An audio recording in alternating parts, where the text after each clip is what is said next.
Human Rights Watch, las violaciones de derechos humanos cometidos por el régimen de Nicolás Maduro en Apure son más evidencias para la Corte Penal Internacional. Tamara Charashud, quien es la subdirectora interina para las Américas del HRW, se refirió a los combates en las fronteras que se están dando entre militares venezolanos y guerrilleros de las FARC. Más de 6.000 venezolanos se han desplazado a la vecina Colombia. Encontramos que los abusos cometidos por el régimen de Nicolás en Apure siguen el patrón de abusos cometidos con total impunidad en Venezuela. Ejecuciones, detenciones arbitrarias y torturas, expresó a través de su cuenta de Twitter y agregó más evidencia para la Corte Penal Internacional. En su tweet, Charashud hizo referencia en un artículo del New York Times que enfatiza en que el régimen de Nicolás Maduro lanzó su mayor campaña militar en décadas al tiempo de que miles de personas huyen del país por el conflicto.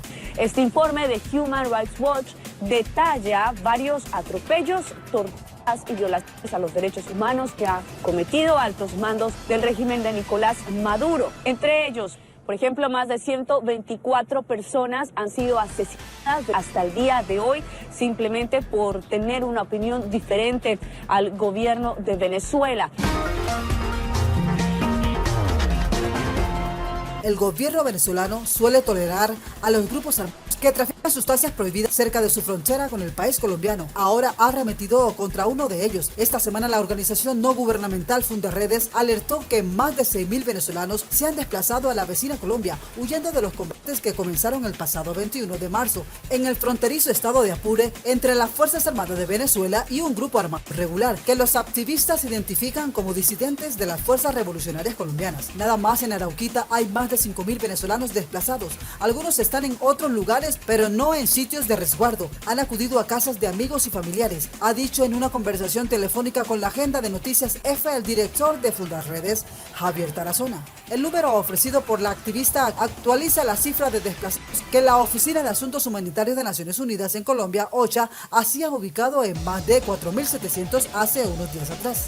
De acuerdo con Tarazona, los combates entre los militares venezolanos y los irregulares se suceden en varias localidades apureñas, donde la Fuerza Armada venezolana bombardea las posiciones de los irregulares. Son constantes los sobrevuelos, los bombardeos y las detonaciones en estas zonas, había aseverado. Los enfrentamientos entre Fuerza Armada de Venezuela y grupos irregulares en el estado de Apure han dejado como saldo al menos a 4 militares perecidos, 6 revolucionarios capturados y 27 sospechosos capturados, que fueron puestos a las órdenes de un tribunal militar. No obstante, Fundaredes ha denunciado que el pasado 25 de marzo fueron desaparecidos 5 miembros de una familia por presuntos funcionarios de la FAES, grupo elite de la Fuerza Policía Venezolana, cuya disolución ha pedido la ONU por las múltiples acusaciones de ejecuciones extrajudiciales.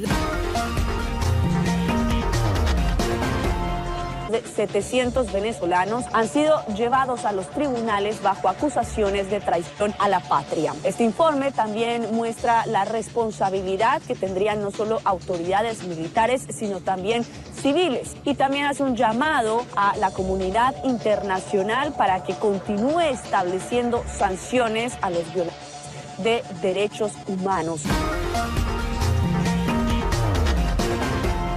La oposición venezolana, que se agrupa bajo la figura del líder Juan Guaidó, a quien, como ya sabemos, varios países lo reconocen como presidente interino del país de Venezuela, ha pedido investigar estos hechos y otros supuestos excesos de los militares contra la población civil. Por su parte, la Organización de Estados Americanos había asegurado recientemente que no compartía la posibilidad de un diálogo porque no existían garantías para que resuelvan los problemas básicos en Venezuela, como por ejemplo la representación de las voces de los venezolanos en los comicios electorales. Mr. J, devastado por ataque en el Capitolio que dejó un policía muerto. El presidente estadounidense Mr. J dijo estar devastado tras el ataque cerca del Capitolio que dejó un agente perecido y otro herido este viernes. Por el momento, las autoridades no consideran lo ocurrido como un acto relacionado con el terrorismo. La sede del Congreso de Estados Unidos fue blindada y está bajo alerta máxima después de que un vehículo embistiera a 2 policías que protegían la zona. De acuerdo con el informe de las autoridades, uno de los agentes que fue atropellado y el conductor del vehículo fallecieron, mientras que otro uniformado permanece herido. Según explicó esta tarde la policía, el atacante embistió su vehículo contra una barrera de seguridad junto al Capitolio.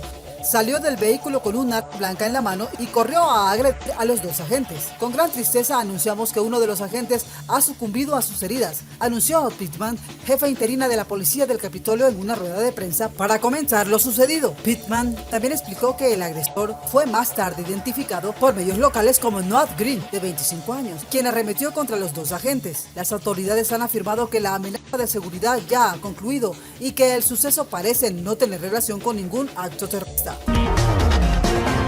No parece estar relacionado con el terrorismo, pero obviamente continuaremos investigando para ver si existe algún tipo de nexo en ese sentido. Revelaron la identidad del policía fallecido William Evans, quien trabajaba para proteger el Capitolio de Estados Unidos en el instante del ataque.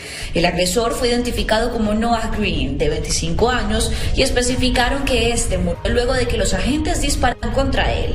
Justo después de la 1 de la tarde, la policía del Capitolio enviaba un mensaje a las oficinas de los congresistas en el que alertaba de una amenaza de seguridad externa y señalaba que las instalaciones quedaban clausuradas. Inmediatamente se produjo un enorme despliegue policial y de seguridad en los aledaños del Capitolio, en el centro de la capital estadounidense. El Congreso se encuentra en receso por las vacaciones de Semana Santa, por lo que los legisladores y senadores no se encuentran en su interior y las instalaciones estaban prácticamente vacías. Por su parte, el presidente estadounidense, Mr. J, dejó la Casa Blanca esta mañana para pasar el fin de semana en la residencia de descanso de Camp David, a las afueras de Washington. Esto es lo que ha dicho Mr. J de lo ocurrido. Allí y a mí se nos rompió el corazón al enterarnos del violento ataque en un puesto de control de seguridad en el recinto del Capitolio del país estadounidense, el cual dejó como perecido al oficial William Evans de la policía del Capitolio estadounidense y dejó a un compañero luchando por su vida, ha señalado Mr. J en un comunicado. El gobernante, quien se trasladó a Camp David, el tradicional retiro oficial de los mandatarios en las montañas de Maryland, para pasar el fin de semana, envió un pésame a la familia del agente perecido y a todos los que lloran su pérdida.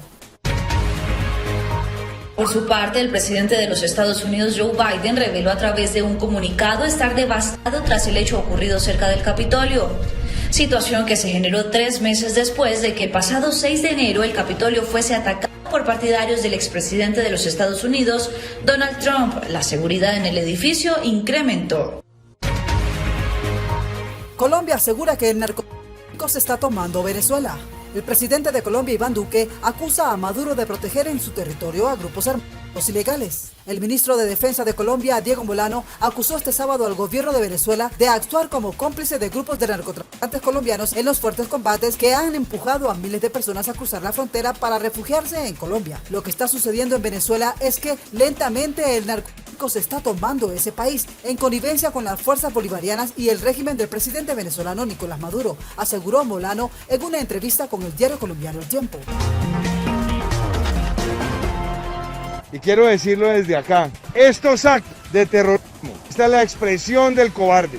El cobarde siempre tiene como arma el terrorismo para tratar de buscar zozobra y afectar a la comunidad. Y aquí sabemos que los que están detrás de este atentado son los bandidos de la Dagoberto Ramos.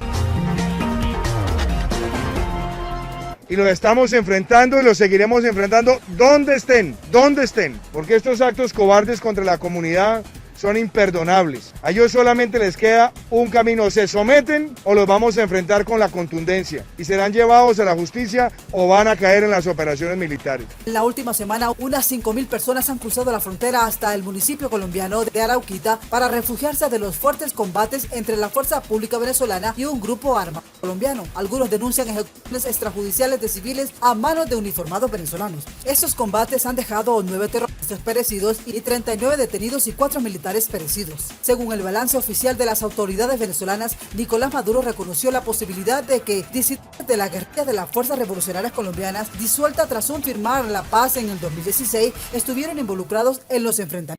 Pero según Molano, los militares venezolanos atacaron de una forma cómplice y selectiva solo a los disidentes liderados por un excombatiente de la FARC, buscando así favorecer a otro grupo liderado por el exdirigente de esa guerrilla, Iván Márquez, quien se apartó en agosto del 2019 del histórico acuerdo de paz que puso fin a más de medio siglo de conflicto armado. Aquí no vamos a tolerar más este tipo de hechos contra la comunidad. Y quiero decirlo también con mucha claridad porque hemos visto el día de ayer y el día de hoy uno de esos videos tartarinescos que produce el comandante ese de las disidencias de la FARC, el señor Márquez. Él nos hace desde Venezuela, es que hace esos videos y quiere intimidar al país con ese tipo de expresiones. El encargado de la cartera de defensa acusó al gobierno de Venezuela de aliarse con el grupo de Márquez y la última guerrilla reconocida de Colombia, el Ejército Nacional de Liberación, para tener unidad de mando en las rutas de narcotráfico por las fronteras de 2.200 kilómetros entre ambos países. El objetivo de los operativos allá no es la protección de la frontera, es la protección de los negocios ilícitos, ha sentenciado Molano. Colombia y Venezuela no mantienen relaciones diplomáticas desde que Bogotá reconoció al opositor Juan Guaidó como presidente interino en enero del 2019. El presidente de Colombia, Iván Duque, acusa a Maduro de proteger en su territorio a estos grupos armados. Caracas niega los señalamientos y responsabiliza a Bogotá de la violencia por abandonar la frontera. Chile sobrepasa nuevamente la barrera de los 8.000 casos diarios de coronavirus.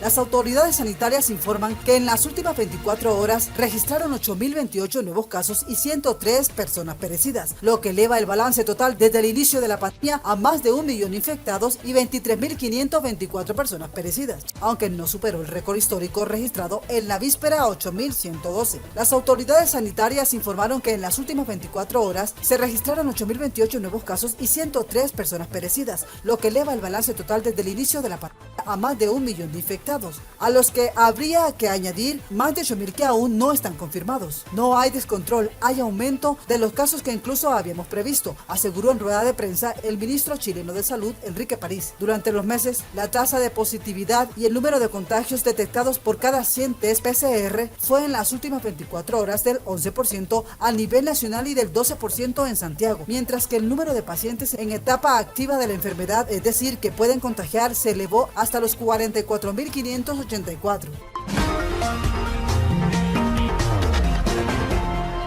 Timochenko invita a Duque a restablecer los canales diplomáticos con Nicolás Maduro. Rodrigo Londoño también aseguró que es culpa del gobierno la ola de violencia que vive el país. A través de sus redes sociales, Rodrigo Londoño Echeverri, presidente del Partido Comunes, hizo un llamado al presidente Iván Duque ante la violencia en Colombia y las relaciones que se tienen con el presidente del vecino país, razón por la cual propuso al mandatario nacional restablecer los canales diplomáticos con su homólogo en Venezuela. Timochenko empezó su mensaje dejando claro que le preocupa la ola de violencia en el país, así como la que se vive actualmente en la frontera entre ambos países. Además, estableció que la situación en el país es su responsabilidad. Presidente Duque, le escribo con gran preocupación porque, quiérase o no, su gobierno es responsable por acción u omisión de la ola de violencia que vive el país y el recrudecimiento del conflicto. El firmante del acuerdo de paz detalló que le iba a plantear algunas inquietudes al mandatario. Entonces aseguró que conocía la gran capacidad operativa y de inteligencia de las fuerzas militares. Agregó que la paz con legalidad se percibe con el territorio como el boicot a la implementación del acuerdo de paz y aseguró que con ella solo se refuerzan las dudas y temores de los firmantes del acuerdo, así como de las comunidades que sufren entre las zonas rurales. Bueno, mis amigos, hasta aquí llegamos con todas las noticias del día. Gracias por estar siempre conectados con nosotros. Si quieres darnos tu opinión de lo que piensas de todas las noticias, escríbenos al WhatsApp 321-282-8059. Gracias a todos y chao.